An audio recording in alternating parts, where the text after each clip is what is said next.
নমস্কাৰ মোৰ চেনেললৈ আপোনালোক সকলোকে স্বাগতম জনাইছোঁ আৰু আজি মই এটা নতুন ভিডিঅ' লৈ আহিছোঁ।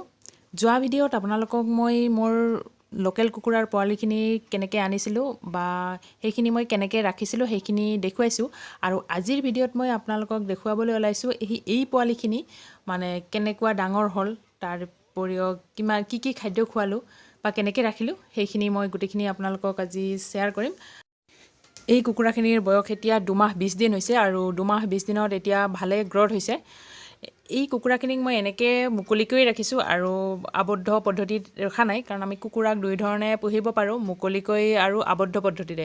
কিন্তু মোৰ ইয়াত ঠাই বহুত আছে কাৰণে মই আবদ্ধ পদ্ধতিত কৰা নাই, মুকলি পদ্ধতিতে কৰিছোঁ। আৰু সেইকাৰণে ইহঁতৰ মানে থাকিবলৈ বহুত সুবিধা হয়, কাৰণ চাৰিওফালে ঘূৰি ফুৰিব পাৰে আৰু খাদ্যটো অলপ মানে আবদ্ধ পদ্ধতিত যিমান খাদ্যৰ প্ৰয়োজন হয় ইয়াত অলপ কমকৈ খাদ্যৰ প্ৰয়োজন হয়। এতিয়া আহিছোঁ ইহঁতক প্ৰথমতে মই মানে প্ৰি ষ্টাৰ্টাৰ দিছিলোঁ 25 দিনলৈকে। তাৰপিছত অলপকৈ অন্য খাদ্য দিবলৈ ধৰিছিলোঁ আৰু এমাহ যোৱাৰ পিছত ইহঁতক মানে সম্পূৰ্ণৰূপে বেলেগ খাদ্য দিবলৈ ধৰিলোঁ। বেলেগ খাদ্য মানে খুদ, মানে ধানৰ পৰা যিটো মানে চাউল ভঙা হয় সেইটো আৰু খুদ, তাৰপিছত যিটো ৰাইচ পলিচ সেই ৰাইচ পলিচো দিয়া হৈছিল, তেনেকৈ ইহঁতক খুৱাই থকা হৈছিল। তাৰপিছত যেতিয়া 2 মাহ প্ৰায় হ'ল তেতিয়া ইহঁতক চাউল দিবলৈ ধৰিলোঁ আৰু লগতে অলপ যেতিয়া ধান মানে থাকে তেতিয়াহ'লে ধানো দি দিওঁ, এনেকৈ ইহঁতে খাব ধৰিলে। আৰু যদি মানে মোৰ ঘৰত যিখিনি মানে সহজতে পোৱা খাদ্য আছিল মই সেইখিনি দিব ধৰিলোঁ। আৰু কিন্তু আপোনালোকে গমৰ ভাঙা যিটো থাকে সেইটোও দিব পাৰে, সেইটোও বহুত ভাল হয়। আৰু লগতে আপোনালোকে মানে কিনা যিটো খাদ্য থাকে সেই কিনা খাদ্য খুৱাব পাৰে, কিন্তু মানে মই ইয়াত কিনা খাদ্য তেনেকৈ ব্যৱহাৰ কৰা নাই। দিনত এবাৰ ইহঁতক মই যিটো কিনা খাদ্য সেইটোও ব্যৱহাৰ কৰিছিলোঁ, কিন্তু মানে বেছি ইহঁতৰ প্ৰয়োজন নহয়। যিহেতু মুকলি পদ্ধতিত হয় ইহঁতে এনেও খোৱাটো অলপ কমকৈ খায়, কাৰণ বাহিৰত চাৰিওফালে ঘূৰি ফুৰে, গতিকে যিবিলাক জংঘল আছে সেই মানে বন তাৰ পৰা ইহঁতে মানে খায়। আৰু এটা কথা, ইহঁতে বহুত মানে ঘাঁহ বন খায়, কাৰণ ইহঁতে যেতিয়া খুদ খায় বা তেনেকুৱা চাউল খায় তাৰপিছত ইহঁতে ঘাঁহ খাবলৈ আৰম্ভ কৰে। এয়া চাওক, ইহঁতে এনেকৈ ঘাঁহ খাইছে আৰু মানে ওচৰত থকা ঘাঁহবিলাক প্ৰায় খাই শেষ কৰে ইহঁতে। আৰু যদি মানে বান্ধি থোৱা থাকে ইহঁতক, মানে চাৰিওফালে বেৰ দি বান্ধি থোৱা থাকে, তেতিয়াহ'লে যিখিনি ঠাইত থোৱা থাকে সেইখিনিৰ একদম ঘাঁহ বন শেষ কৰি দিয়ে। আৰু এতিয়া মই ইহঁতক যদিও খোলাকৈ ৰাখিছোঁ, তথাপিতো ইয়াৰ যিমান মানে ঘাঁহ আছে সকলো খায়। আৰু কিবা এটা মানে খোৱাৰ পিছতে ইহঁতে বেছিকৈ ঘাঁহ খায়।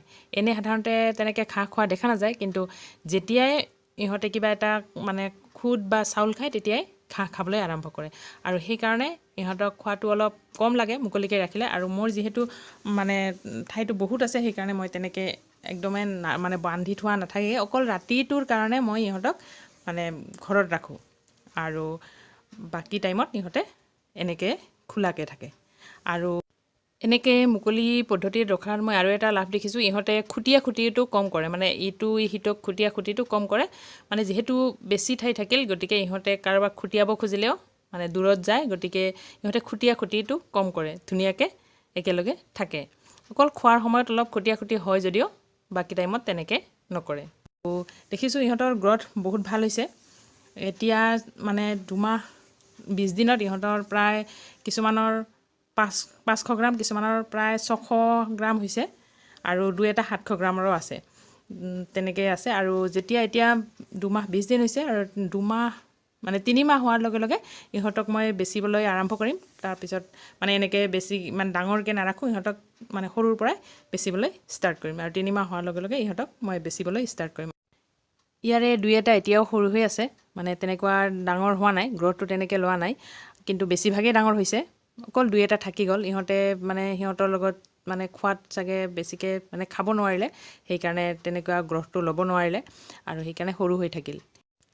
আজিলৈ ভিডিঅ'টো এইখিনিয়ে, আৰু ইয়াৰ পিছত আৰু লোকেল কুকুৰাৰ ভিডিঅ' বনাবলৈ চেষ্টা কৰিম। এইখিনি বিক্ৰী হোৱাৰ পিছত কেনেকুৱা লাভ হ'ল সেইটোও পাৰিলে আপোনালোকৰ লগত শ্বেয়াৰ কৰিম। আৰু নেক্সট ভিডিঅ'লৈকে বাই।